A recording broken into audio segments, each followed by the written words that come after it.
Hi there, folks. We're Travel with Johnny and Will, and we're currently on board MSC Fantasia. We're doing a week's cruise. It's January 2025, and we're going around the Mediterranean.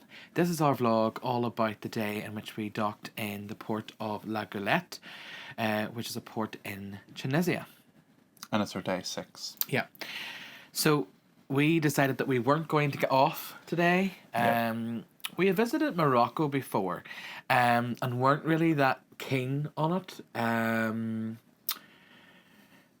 So whenever we looked at the excursions and things like that for Tunisia, again we sort of looked at them and thought, no, there's nothing really that takes our fancy.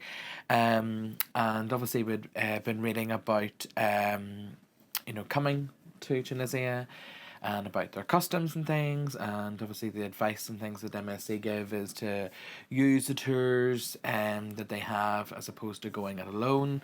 So because there wasn't really a tour that we were interested in, we decided just to stay on board. So MSC provided us with information on if we did want to disembark in La Goulette. Basically we had to fill in this boarding card, we had to take our photo ID with us, our cruise card, and the boarding card that we used to get on at Barcelona to get on the ship. So we really just didn't fancy that, and we just decided to stay on board. So yeah, we woke up sort of slightly before 11 a.m. You had went for a spa visit, but I went to the buffet because I needed to get footage, and this was the only time that I felt it was going to be not busy.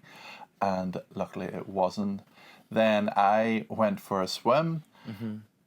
Again, I requested a towel through concierge, forgot to take it down to the pool, got to the pool, and then I was like, oh crap, I don't have my towel. So I went over to the lifeguard thinking, oh, can you direct me somewhere to get a towel? Because obviously there's like a pool towel station. I don't know how I was saying it. Was I saying towel like the way we say it in Northern Ireland, or was I saying towel? I felt I was probably saying it a little bit more English way you would say it. But anyway, he really did not have a clue. I was doing towel. It was literally like I had 5 heads. And I just thought, okay, no, that's okay, you're fine. Because he really didn't get it. And then in the corner of that room, there was a lady with towels. But it really was a bit of an effort. And I don't know. We have found there is a few staff that we came across, and obviously we know that cruises are full of international staff from all over the world, and on MSC they do speak multiple languages, and obviously we would find sort of that some of the staff will obviously speak English and another language to the guests on board. Which is great, and it sort of puts us to shame in a way because we can't really speak any other languages. But it is obviously sometimes frustrating if you're trying to speak to somebody and they don't understand. I actually came across it later on in the evening that day in one of the bars, trying to order a drink. But we always get there, and look, the lifeguard, as long as he knows if you're drowning and how to save your life, that's the main thing. Yeah. But it is frustrating. I, as well as went to the spa. I booked an appointment for 11:15, to go and get a facial and some reflexology. And it was literally about an hour and 15 minutes of just you were pure away bliss. for a long time. Yeah. It was about an hour and 15 minutes in total for the treatment. It was pure bliss. I think I fell asleep actually whenever they were doing the reflexology, because I sort of like caught myself starting to snore and like jumped. But the therapist was a lady called Marianne from South Africa, and she was a lovely lady, and I could not fault the treatment at all.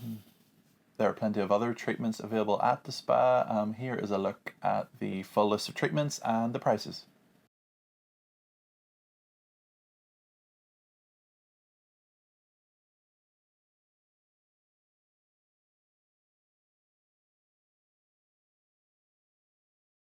And also, where there's a value price, that is the price if the ship is in port. From the morning until 3 p.m. in the afternoon, and then it switches to the higher price. So for lunch, we'd initially looked at the yacht club menu. I honestly didn't really see anything I was too fussed about. So then we decided to go up to the one bar and pool, where they have the grill. And then I honestly wasn't too fussed on anything up there either. So then we actually went to the main yacht club restaurant. And then I actually really enjoyed it, and I'm glad we did go. Yeah, no, so am I. Um, as we explained in other vlogs, MSC, they have a lot of fish dishes and seafood. We're not fish and seafood people. So we have found on this cruise our options are more limited on our meals. But look, as you can tell by the look of us, we're not starving. We always find something. So for starters, we both had the vegetable samosas, which were really nice. And then I had the Moroccan style couscous. It was really nice, but there was way too much couscous to the whatever the Moroccan style veg was in the center. So like, I only really ate what I could eat of the veg with the couscous, and then yeah, it was okay. But I wish there was a bit more of that in it. I had the tomato and basil pasta, penne pasta. It was quite tasty actually. I was quite happy with it. I had a couple of nights ago. I had in the main buffet, I had like a tomatoey pasta thing, which was very bland. Whereas this did have a bit more flavor to it. Yeah, it definitely feels like they're cooking the yacht club restaurant food in a different galley. It's Or a a different separate, part of the it's galley, a separate one from what they serve in the main buffet. Yeah. And other restaurants, yeah.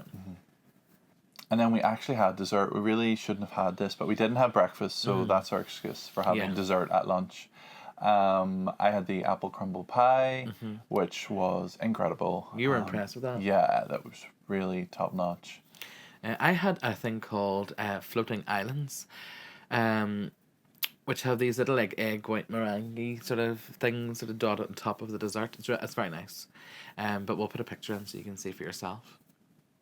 So after lunch, we decided we would go and try out the Formula One simulator.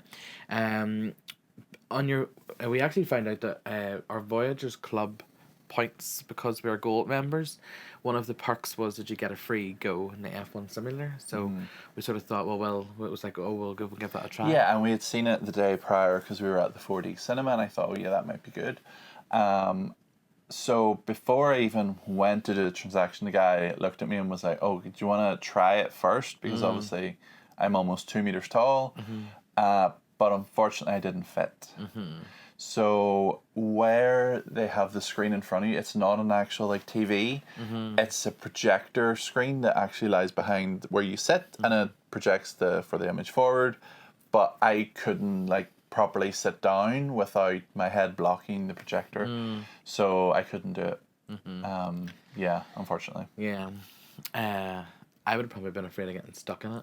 It was very difficult to get into as well. Yeah. But so that was a bit of a fail. So we actually then just sort of headed for a bit of a dander around the decks because it was actually nice weather. It's the sort of first day that there hasn't been a breeze as such. There was a real heat. Yeah, it was lovely. And then we headed then back to the cabin just to chill out. You did some bits and pieces of sorting your footage for the ship tour. And I actually sat out in the balcony for a while just because it was a nice temperature warm, to sit out, in.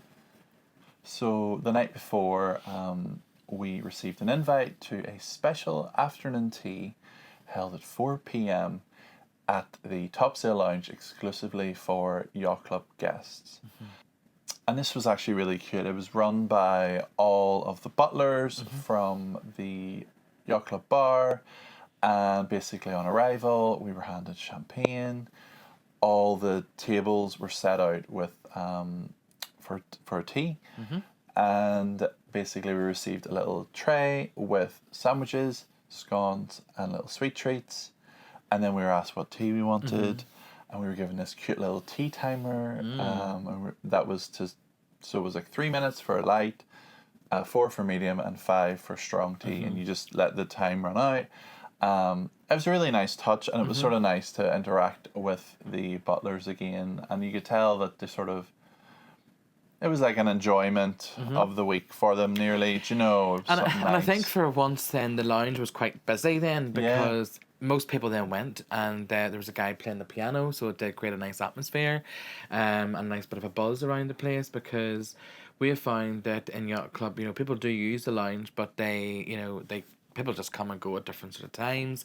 It's not like some bars where people just go and sit and don't move, and it is sort of like a drop-in. It's sort of like a drop-in centre, really. You sort of drop in and out at various times throughout the day. Which is sort of one of the things I really liked about that lounge, if I'm being honest, is just nipping in, getting a drink, whether it's an alcoholic beverage or a coffee, or it's just so handy for where we are. So after the afternoon tea event, we headed back to our cabin to do a recording, and then some tidying up. Yeah, and then I lost my laptop case. So I was convinced that I hadn't taken it out to the top sail lounge, freaking out, looking everywhere. Usual Will meltdown. Yeah. Where the world ends. But basically, I had left it in the top sail lounge. I went to the concierge. He was like, "Say abracadabra." I said abracadabra, and he handed it to me. So crisis averted. As if by magic. So we started then to get ready for our dinner tonight. We headed then to L'Etoile restaurant, which is our restaurant. And L'Etoile, just in case we haven't mentioned it or if you haven't watched our other vlogs, it's exclusive to Yacht Club members, and it's at the back of the ship.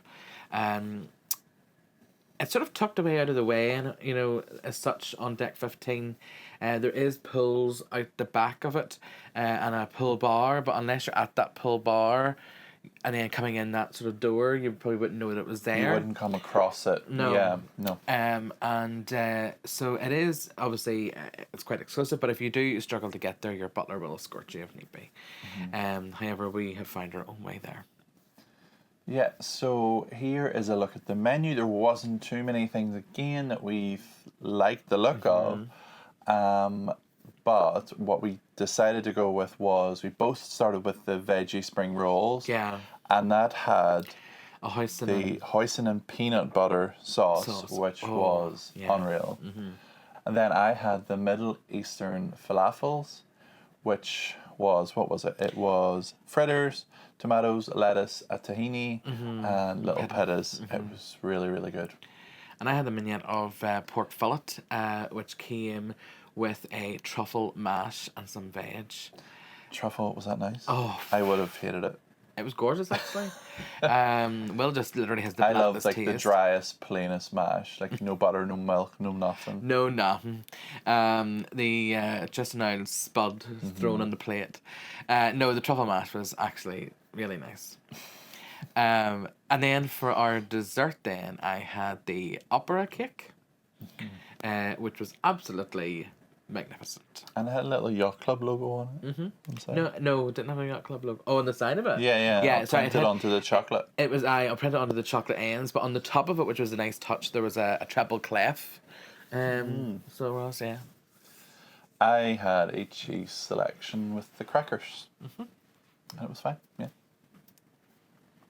So after dinner, on our way back to the cabin, we stopped off in the shops, as yesterday Will decided that he wanted maybe to purchase some Lego to build a Dead Sea. Yeah.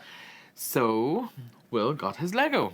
Legos, yeah. And so we made a quick dash back to the cabin to dump the bags, and then we headed to the theatre for tonight's show, which was called Aziza.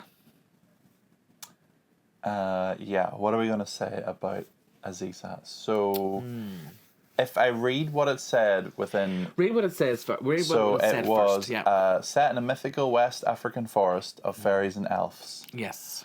And there was another part that said that there was a woman trying to find the magic of the unicorn horse. Yes. That was also written in, and I was like, what did that mean? So I think let's break this down first of all, right? There was fairies, okay, and Yes. there was like and there was a unicorn, and elves. A horse. There was... No, there wasn't a horse. It was a unicorn. Oh, yeah, sorry. Yeah. So, however, the whole African thing I didn't get because... Well, it was set in an African forest. Yes, but they played Irish music. The music was very Irish, jiggy. It was like Irish African. I don't even think that's a thing.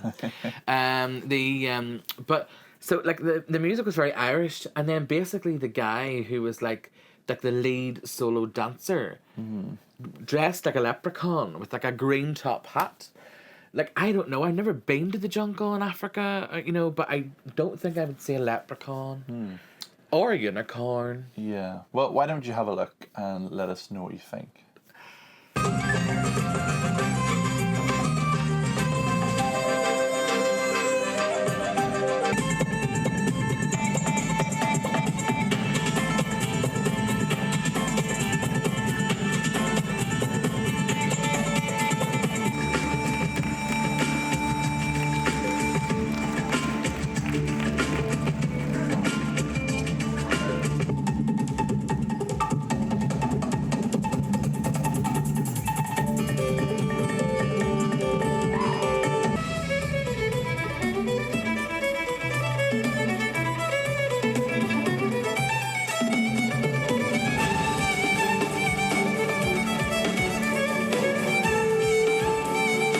So for me, the standout was the African tribe.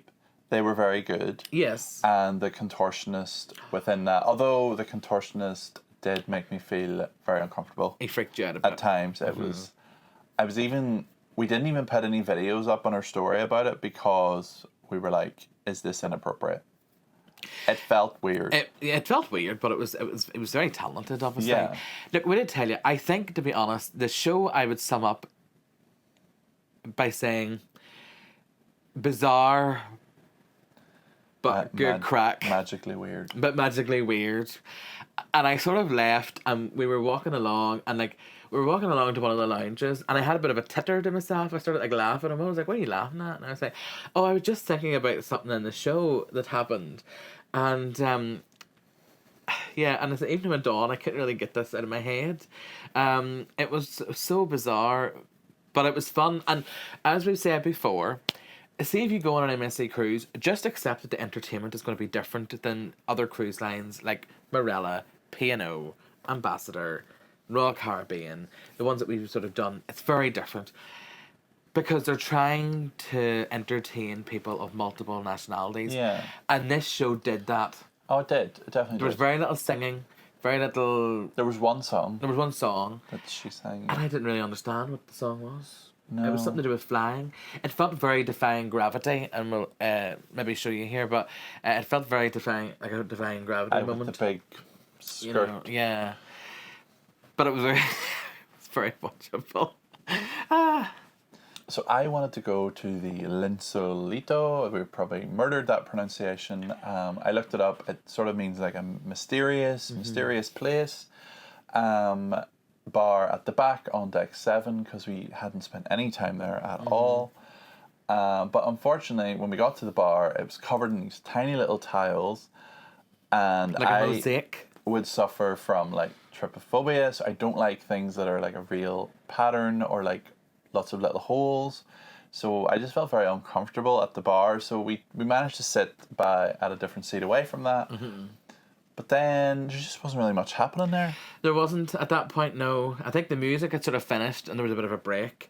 So Everything appears to happen on MSC very late. Everything in that bar either very early or very late. Yeah. There's like a lull between, like, in some of the bars. That's because everybody's eating. Yeah, there's a lull time. sort of between sort of like 9 and 10. That hour's quite quiet. Or 9 to sort of 9:30, it can be quite quiet in some of the lounges.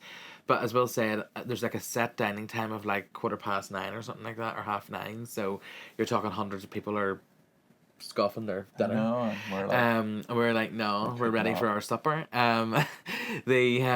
So we left there, and then we headed to we went then to the Manhattan bar, and it was like Spanish night in there, and it was going bonkers.